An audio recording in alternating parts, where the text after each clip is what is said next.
Welcome, friends. Today, we are doing another fragrance rotation video for the week ending the 17th of December, 2023. Yikes. Time flies, friends. 2 weeks left of the year. How mad. How mad is that? It's pretty mad. That's how mad it is.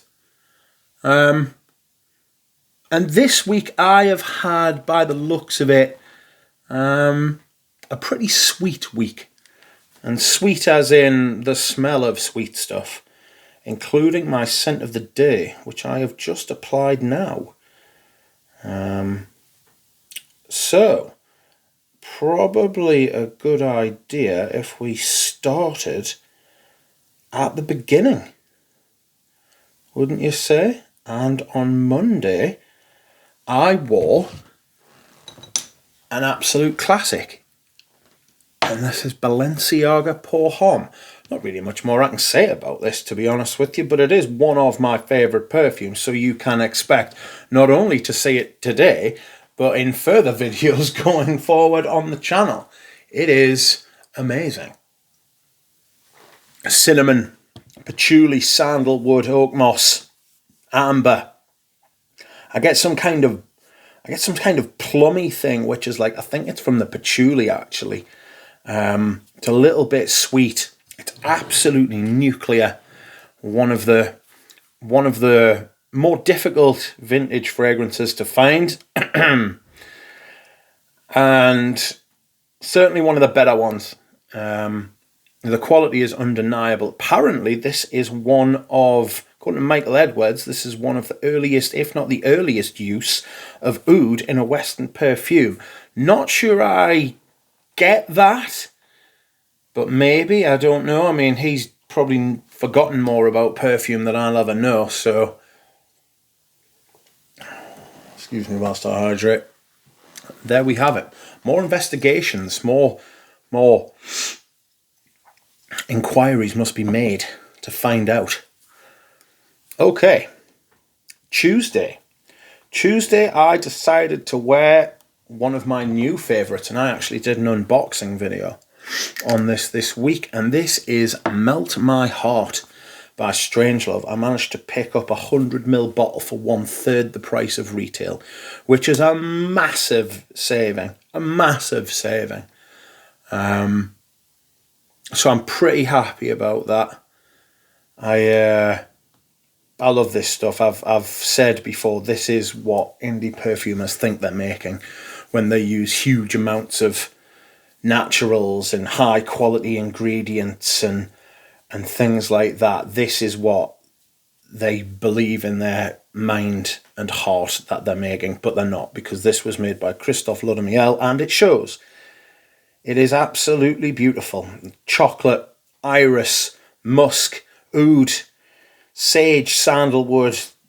Awesome fragrance. Absolutely amazing. If I would have allowed myself, I would have worn this many days in a row. If I had less fragrances, maybe I would have worn this many days in a row. But that would be a problem because of how expensive it is for a bottle. So, not to worry, you can expect to see this on the channel again. Don't be afraid to buy testers. I've said this many times. Okay. Wednesday, I have started doing yoga, and I wanted to wear something suitable for the occasion. I've only done yoga twice. When I say I've started, I mean I've literally done it twice, and I haven't arranged future lessons or anything, but I have really enjoyed it the couple of times I've done it, and I've felt the benefit in many ways. So I wanted to wear something befitting said occasion, and I decided to go with a perfume by one of the most, if not the most spiritual, or the most spiritually minded person I know, which is Eugene. And this is Belle Âme from Les Abstraits. Iris, maybe a bit of chocolate, tonka bean. A few other little flicks of like other stuff in there as well, but quite similar along the lines to Melt My Heart. I do not offer opinion on Les Abstrait because I have slated free bottles and nepotism in the community so many times, and it would be incredibly hypocritical of us, I feel, to then offer opinions on fragrances which were gifted to us. And I wouldn't have accepted that if it wasn't from Eugene. If it had been from anyone else, I would have said no. But since I did, I have said that I won't talk about it. But I did wear it on Wednesday, and that's a matter of fact, not opinion. Okay. Next up, we have something entirely different, but in a way, not entirely dissimilar from the previous three. It's kind of like an amalgam of all the previous three, but at the same time, entirely different. And this is Jean-Paul Gaultier's Le Male l'Essence de Parfum. This was made by Quentin Akigalawood Biche Mode. This is cardamom, lavender, leather, tonka, vanilla. It's sweet. It's a little bit, it's so finely balanced. It's so well done. I fucking hate Le Male as a fragrance. I always have. I did when it first came out. I did when I was a teenager.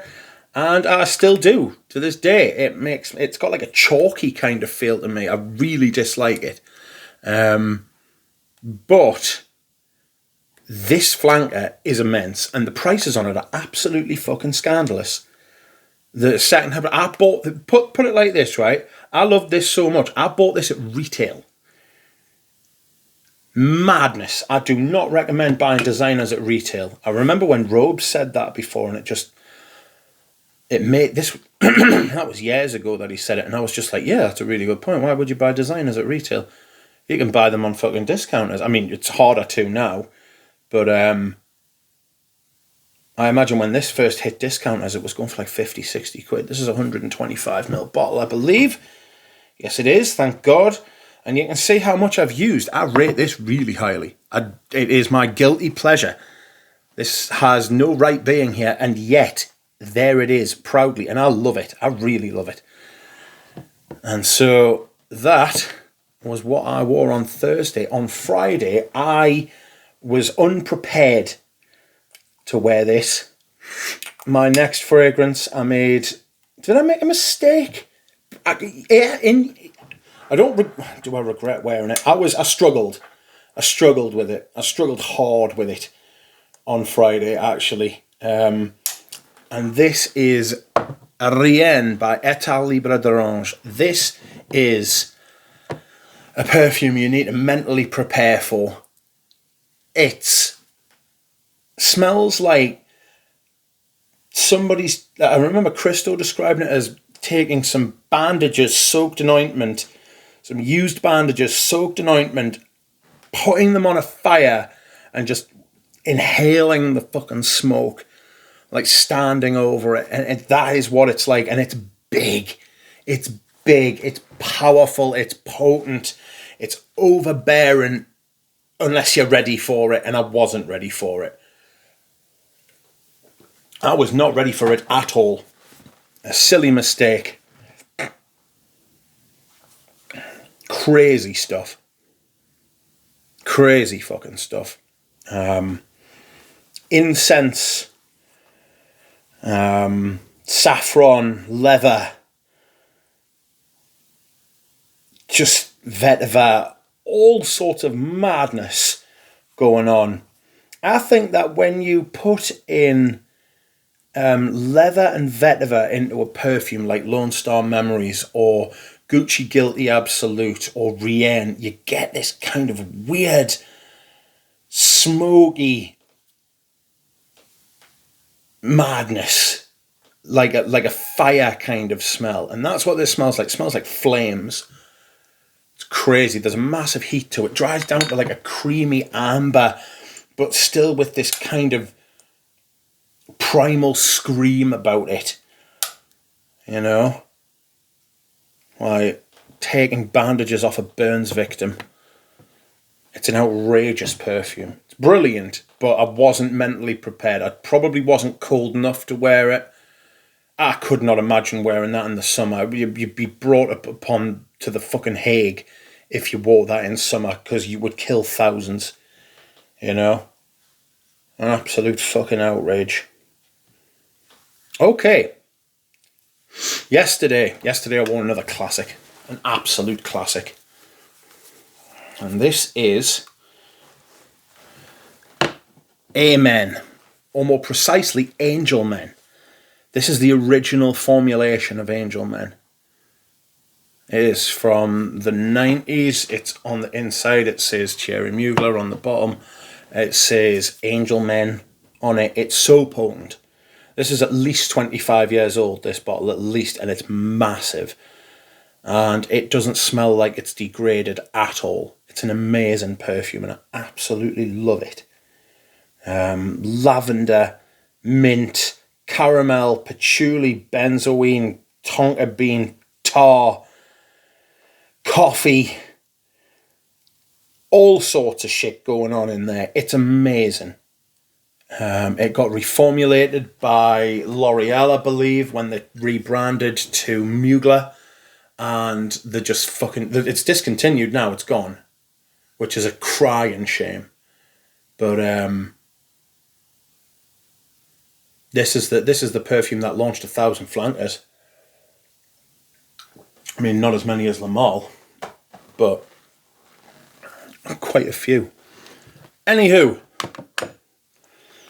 last but not least, certainly not least, my scent of the day, which I've just put on, and it's 4 o'clock in the afternoon, yeah. This is Ambra Prechaux by Maître Parfumé Elegante, one of the original lineups. This is lavender, vanilla, labdanum, amber, balsams, more labdanum, more vanilla. It's one of the amberiest ambers that ever did amber. It is brilliant. It is a top amber fragrance. I love it.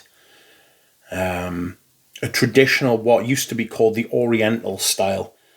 Vanilla, labdanum, benzoin, balsams, resins, that kind of thing. Not an ambergris perfume. Although I think they claim there's ambergris in this. I'm not so sure about that. Maybe there is, maybe there's not. It's fucking great though. It's a beautiful perfume, this. Sweet, resinous. I've been in the mood for sweetness. Like, I've tried to wear stuff like Rien, and I've tried to wear stuff like Antaeus, Bellamy. I've tried to wear other stuff this year, but I've been really enjoying the sweet lineup. So I think I'm just going to lean into it, and then next year I'll wear me leathers and stuff again, you know. I did want to wear more ambers this year, because I've got I'm going to do my top 10 ambers. Let's see if Eugene wants to do it with us, but I did want to do my top 10 ambers this year, or early next year. And that's it, friends. Thank you very much for joining me. I will see you all again soon.